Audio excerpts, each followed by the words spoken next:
Greetings. This is a question I've had for a while. Just a thought that I don't remember if I ever brought up before.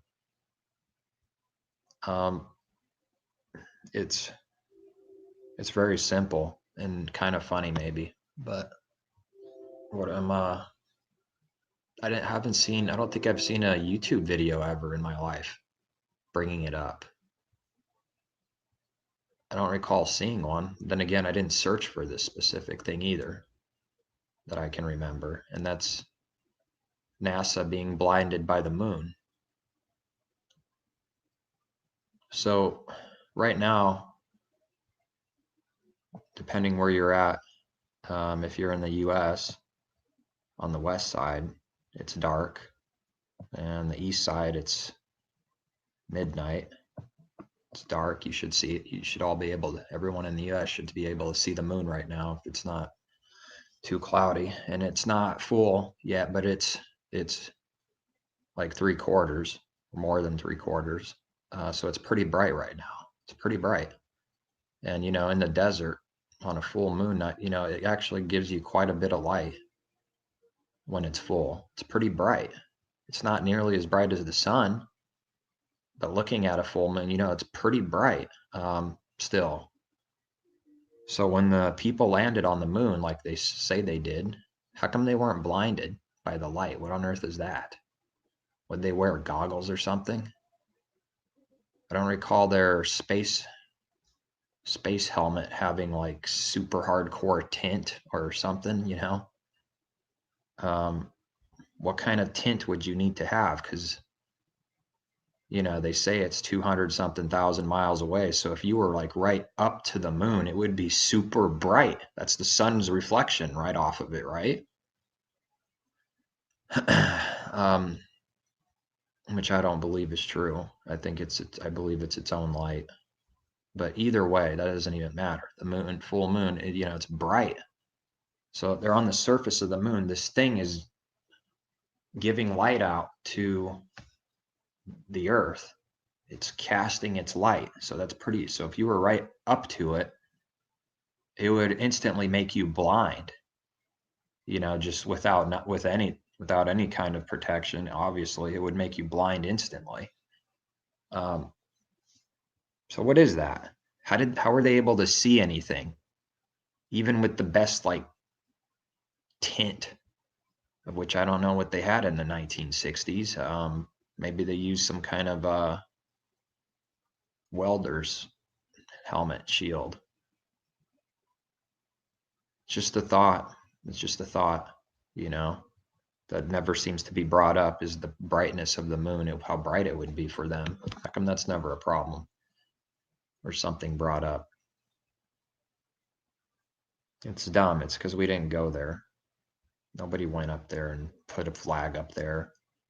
And the best cameras, the best telescopes there's no flag up there. Okay. You can't see the stinking flag.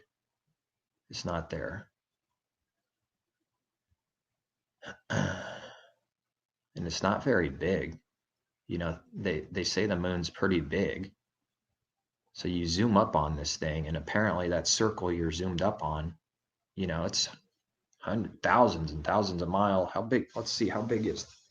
What do they say it is? What do they say it is? What's the Google say? What's this world say? How big is the moon? The mean radius of moon is 1,079.4 miles. Radius is 1,079 miles. Age, 4.53 billion years. Gravity, it's got its gravity, 1.62 m/7 density, 3.3 grams centimeter. 1,079 miles radius. 1,070, 1,000, almost 1,080 to round it up. So that the radius would be not all the way across, but from the edge to the center. It's from the center to the end, I believe. So what else? What kind of math? So double it, right? Would be double the radius is from one side to the other.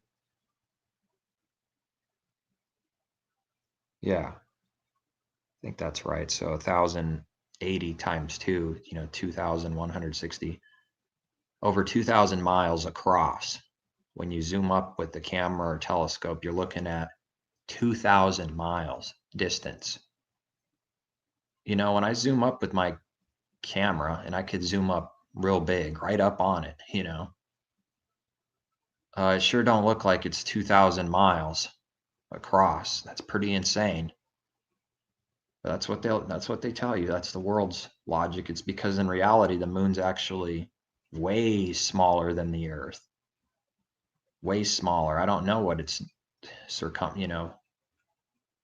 its radius would be, the actual moon, the true moon. But it's not very big. It's not very big on the stationary Earth, of which we're not moving. When we're moving, that's an earthquake.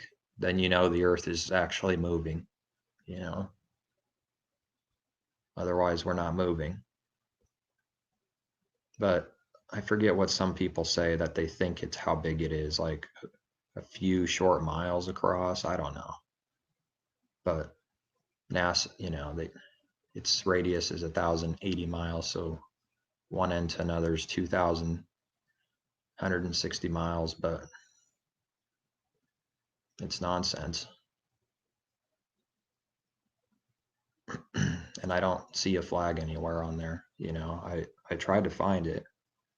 I zoomed up on it with the 60 zoom, so it's not bad. It's pretty good zoom. Like, it gets it pretty big in my lens. It's pretty big when I get it zoomed up on it. It's not as good as like a big telescope, but it's better than some of the smaller ones. And I couldn't find a flag. I think some people claim that you can actually see it. But that's what always made me wonder, because it's pretty bright. It's pretty bright. So how bright was it for them supposedly walking on there? How bright would have that been? What kind of protection would they need for their eyes? And then you got the problem of the moonlight is cooler in the light than it is in the shade. I think people have done enough tests to prove that. It's definitely not warmer in the moonlight than the shade, that's for sure. So it's like the opposite kind of light than the sun. So how could the sun be the reflection, or it be the reflection of the sun?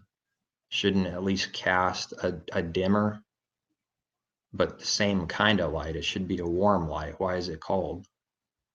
What's the NASA's explanation for that? For a completely different kind of light. I've never seen it. No one even brings it up in the schools. I doubt it. If they do, they probably are made to look like an idiot as fast as possible, for daring to even ask such questions. It's the simple thing that trips up a lie. If it is a lie, it's a very simple, logical, anybody with any little bit of logic could expose something, because that's the stupidity of the world. When it's a lie, it's always broken down by very simple logic. No matter what the topic is, doesn't matter. Logic is pretty important, because the earth was created with wisdom. Part of wisdom in the creation is it's logical. The actual creation, the building blocks of, however it is, there is logic behind it. Now, we might not know certain things, but then when you learn it, it would be logical. If you learned it, you would be able to explain it, teach it in a logical manner. That's how it should be, because it's not chaos. He didn't create it to be chaos. He created it with wisdom. So if there's a business that runs, any business, it has to have logic for the business to run and keep growing, keep going. It's got to be logical. If it's illogical, it probably won't last very long. I don't want to put logic as like something to worship as, above other, but it is important though. It's important and people don't have it. They're missing it. And people even know the saying, this really smart people, they seem to lose any and all logic. The ones that can, whatever they're good at or explaining in crazy detail, but then they don't see like simple logical things. For some reason, they seem to lose that most of the time. What else did I?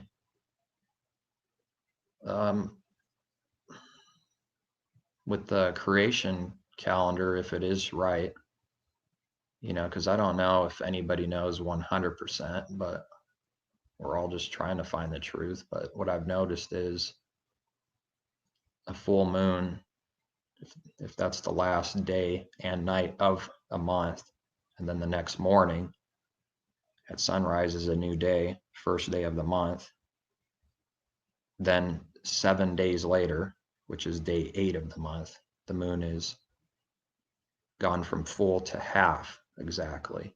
And then from the 8th to the 15th, 7 days later, it's conjunction.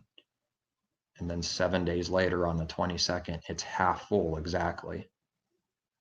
And then 7 days later on the 29th, it's usually, I think some months it'll be really close to full and some not quite full, but it looks full when you look at it. And then it resets. Then there might be one more day, and that's the last day of the month, and then next day is day 1, and it repeats over and over again. From full to half to black conjunction to half again to full. It's like really easy to see. You can tell what day it is. Because you could, a little bit of practice, you could tell when the moon's exactly half full. Maybe not right away, somebody would be off a little bit, but after a little while you could say, oh, it's half full coming from full. This must be day 8, the 7th day of the week. Or it's conjunction now, it must be pretty close to day 15, So it works in like 4 quarters. Full, half, dark, back to half, full. Seems to have some kind of logical flow to it that makes sense every single month. That's why I think it's true. I think the full moon signals the new moon. I think that's the true one because it makes sense. If you use a sliver, usually you find the sliver, you can't see it until about, 2 days after a conjunction, at least 1 day. So that screws up the timing just a little bit with using the moon as a visual, like the halfway point, perfectly half full.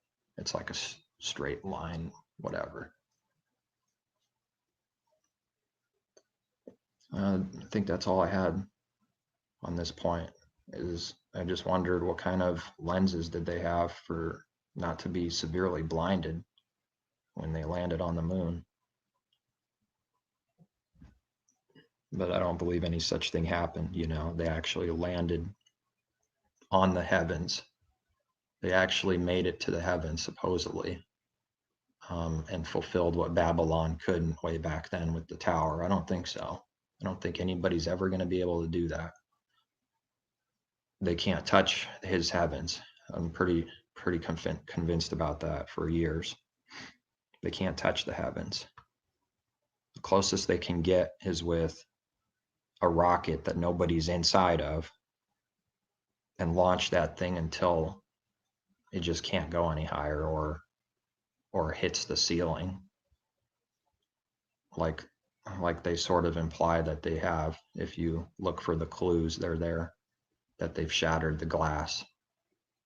and have many cracks, many thousands of cracks in it, supposedly, they say.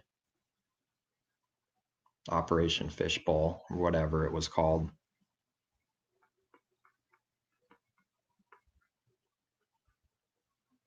So they're a bunch of snakes. They're a bunch of liars either way. We don't have to agree on like 100% on the fine details, but we should be able to agree that they're snakes. That's their symbol after all. NASA is a forked tongue. When I first saw that, it was pretty amazing because it looks exactly, and you could find a Google picture pretty quick with their NASA logo and forked tongue, and then you have a snake on the other side of it, and it fits perfectly, that forked tongue. And there's all kinds of logos like this if you want to look into that. There's all kinds of like brands with weird logos that kind of like symbolize evil or something. And there's other ones, but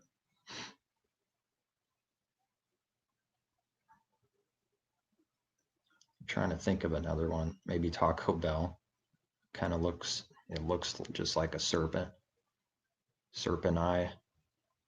I told someone that way back, and they just right away they started getting quiet and angry. It's like, what? You don't even, just no big deal. Like Taco Bell, serpent eye, and they got quiet and angry right away. Tell me the world is deceived and it's evil. I don't want to hear it. That's how people are, though. They don't want it to be evil, really. They can only go so far. Maybe expose some evil in politics or something like that, but not the whole world. It's not all evil and confused and delusional. It's not to say every single person on earth is like some kind of violent serial killer. That's not my point. But just in general, it's confused and evil. And if it wasn't deceived, then the Father's going to be found to be a liar. And Satan did not deceive the whole world. It was only like 25% deceived or 10% deceived. I don't think he's going to be found wrong on any of his prophecies and word. I don't know that anyone sees it from that angle. Like, this is the inspired word. This is the prophecy. This is what it says. Is he going to be found wrong on anything? Is it going to be found wrong when it says that there's many antichrists? That there's many who deny he came in the flesh and all these other prophecies? I don't think so. It says many, that means there's many. More than what I think the average person thinks many means. Many as in like most is how I've seen it. Not many as like a little over 50% of the world. No, many as like everyone. Everyone except those that have been called out to see it. So even they were deceived. Paul was deceived. And he even kept the law, kept the commandments on some kind of physical level, not in the heart. That's where his big change was. So you can keep the commandments like in a physical sense, sort of, or look good doing it, but it doesn't mean you're holy. It doesn't mean you're doing right. You can keep, I don't know, you could keep the Sabbath day and be evil and do it wrong and do it for wrong intentions. You could keep whatever, any commandment you list. Doesn't matter. You could do it with a perverted heart as like self-righteous. And he says something about, let's keep the feast days not with an evil heart or something like that. Keep it, but not with like a perverted or evil heart.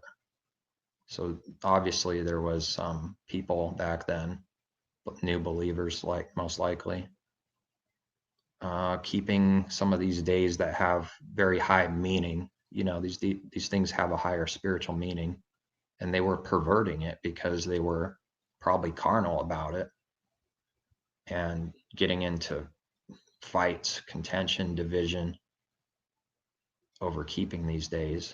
And so they sort of defeat the purpose altogether. better not to even keep those days and then keep it wrongly, or in an evil way or something for the wrong reasons. Better not to have communion or whatever, remembrance. Better not to do. Or was it that verse that it says that they drink judgment when they keep it? So I don't know exactly what was going on. I don't know that it has details, but like the wine or anything from the grapevine, they drank judgment when they kept the day. So something was not good. Breaking bread, keeping communion, something wasn't right for some of them. If they were drinking judgment, I think you have to be in a pretty clean, pure heart. That's the intention to keep that, for example. Otherwise, don't keep it if your heart's messed up about something, anything. That's how I see it. And it even says, what did Messiah say? As remembrance of what he did, what happened, until he drinks it anew in the kingdom. He won't drink with anyone until he drinks it anew in the kingdom with the saints. So I don't think that went away, but I think it's wrong the way some people talk about it.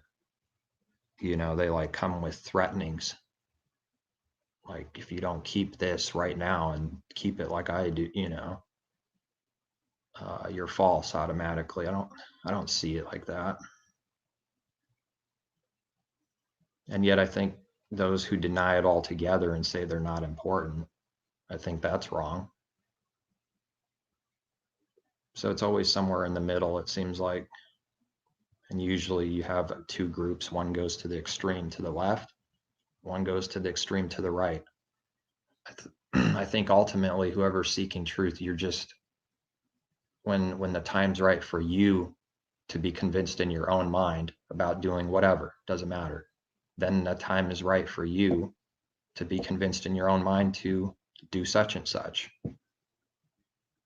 That's how I see it. So some people maybe just don't see it. They don't see certain things. And they're not in the right mind. They don't see it. They didn't study it. They didn't look into it. It doesn't mean they're false right away. It just means that they just haven't seen it yet. It hasn't been brought to their attention. And that could be true for all kinds of things, because nobody just knows everything, does everything the way that it should be done on day one. That's definitely not me. That didn't happen to me day one. I believe I did everything right from there. No, not even remotely. But it should be getting better. I think the scriptures make that pretty clear. It's supposed to be growing. Something's supposed to be going on. The kingdom grows within. It's like a spiritual truth. And I think also in reality, the actual physical world, the people, it's always growing. It's gonna grow until his purpose is complete. But it's spiritual too. So I've said that, I think, quite a few times before. If the seed is the word, like the parable, and then it falls in good ground, then will it become a tree the next day with a giant tree? No. But as long as it's growing, it's on the right path. If it stops growing, then the whip needs to come out, so that it needs to be pruned. It needs to break off maybe some branches or something so it can grow. But there's two kinds of people that I see. There's two kinds of believers. One is not growing, They don't grow. And then there's the other that's growing. And that's it. Then if you want to add a third, there's different stages of the ones that are growing. And obviously people need to know that. And Paul, if you're careful and you read some of these things, that's what he's actually saying. It's in there, the teaching on that. Unfortunately, the Greek word, though, it's kind of hidden. There's like 4 different Greek words, but they're all translated usually. What is it translated as? Much, I don't remember, but it's kind of hidden.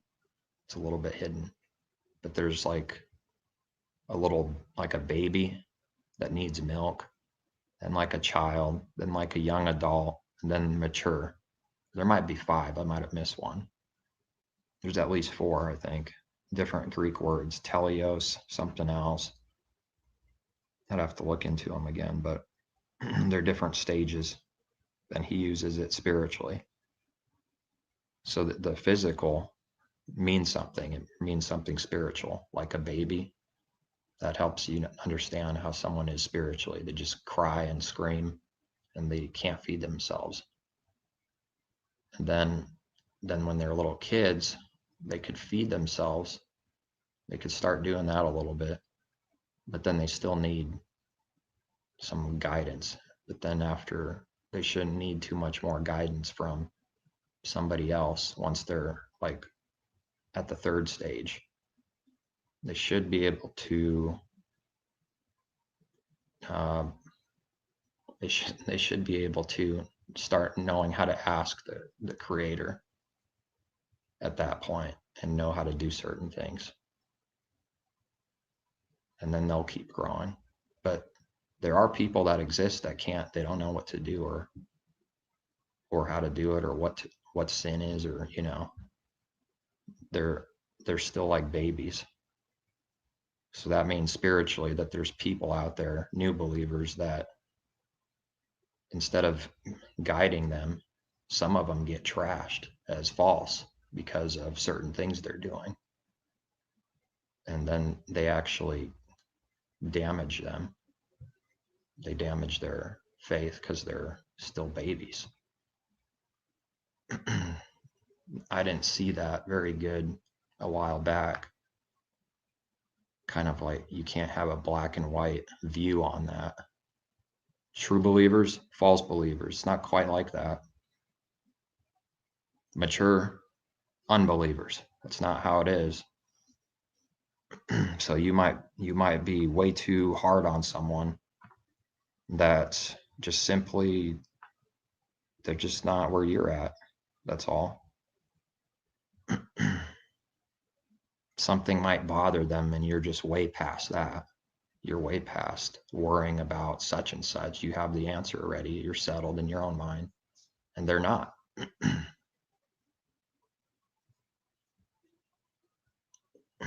But people forget, though, where they were too. They forget right away and start getting cocky.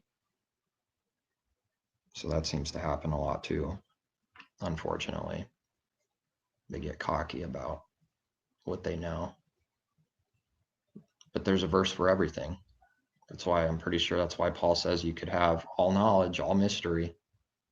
But if you don't even have love, then you're just like a noisy bell or something, just ringing in the wind, not doing anything, just noisy, making noise, stirring up things. So that means that there's a certain amount of people that are like that because that verse exists. That means the people are also exist. That's how I see that. There are people that have a ton of knowledge, ton of prophecy maybe, and they might even be right with their knowledge, but they started, something went off with them, and now they don't even have the basics. They don't even have love properly. So then those kind of people do exist. I don't know how many. but they do exist. And usually I think the problem is when they try to form like their own, I don't know, denomination, make a name for themselves. People get together and their intentions might be right in the beginning, and then next thing you know, you find two people that want to be the rooster, and their focus goes to, I want to be the king of this, with foul intentions, not doing anything in the spirit, but just being carnal. And then division comes because some of them see that person, who they are, they rightfully discerned something's off, and then they split. And then they split further and then split even further. And next thing you know, they're doing just what most of Christianity does, just split. Seems like every time that happens, they almost always split. Groups always split. So what I've seen is that must be like Satan's worst thing that he hates the most, is true believers getting together as a group, because then there's power, there's potential. So then he, at all cost, split it up, and then make sure they start teaching lies. So then they're a false group. Then have a nice day. You guys are liars, so you're no threat. Now I'm going to go to the next group and split them up, and stir up some pride in these people. And then when you become prideful, you become delusional, and then start teaching lies. And then go to the next group. That's what's been happening since the Reformation. Thousands of divisions must be happening. That must be going just like that. So then the people who could see this almost think maybe it's better not to ever be in a group. And then probably Satan has you there too. If you have that kind of mindset, that's probably where he wants you too. Just a lone wolf, don't gather with anybody. I'm pretty sure that's what he'd want also. So he's got it all covered. He's got all the angles covered.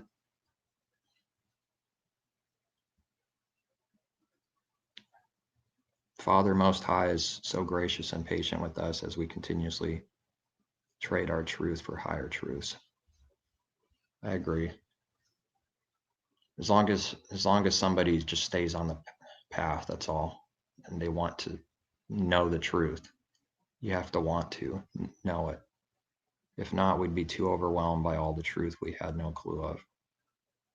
Yeah, I would be overwhelmed with what I understand right now. 7 years ago, it would be overwhelming. So that's true for everyone. And that's where I usually like to say that he told his disciples, I have way more to tell you. You can't bear it right now. And then when they received the Spirit, they started learning these things and started growing. They weren't perfect in the beginning. Not doing everything right away, but he's not condemning you. As long as you're, you want to seek truth and you do have the true faith, then there's no condemnation, but you should be growing still. Those that are hardcore against growing, then I usually, that must be a problem, must be an issue. Or maybe they know everything. As soon as they joined some church building, that's when they stop growing. They know everything. They can't be taught. They're not teachable. They don't learn anything new. And then that's it. So you can't grow spiritually if you already know everything. That's impossible. If you already know everything, I joined a church and I was saved. Now I know everything. So now I can't grow. Well, that must be a wrong belief then. And that's what I think religion does. The worst thing it does, I think, is it just puts you in the state of no growth. You just stopped.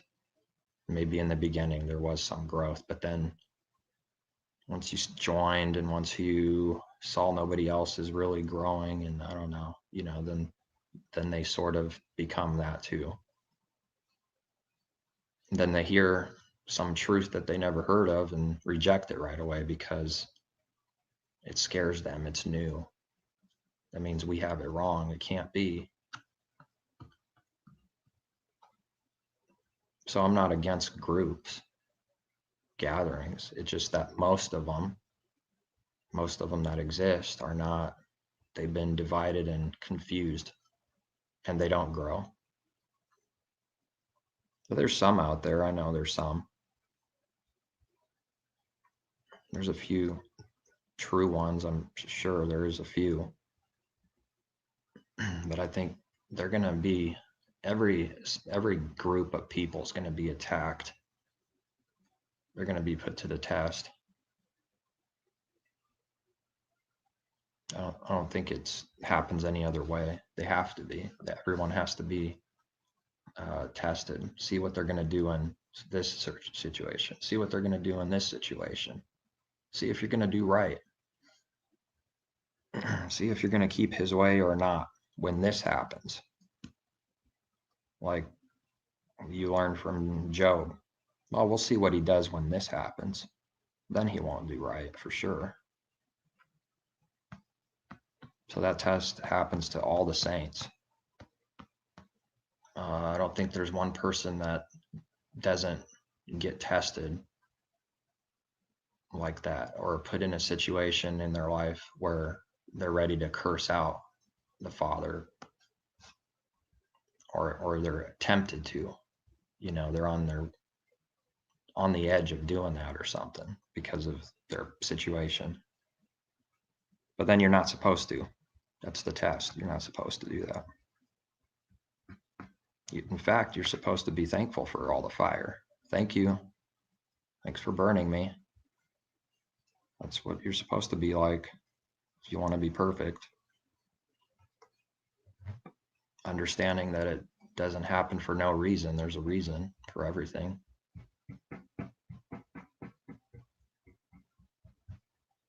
I think I'm done with this video. A little bit more than about the moon, but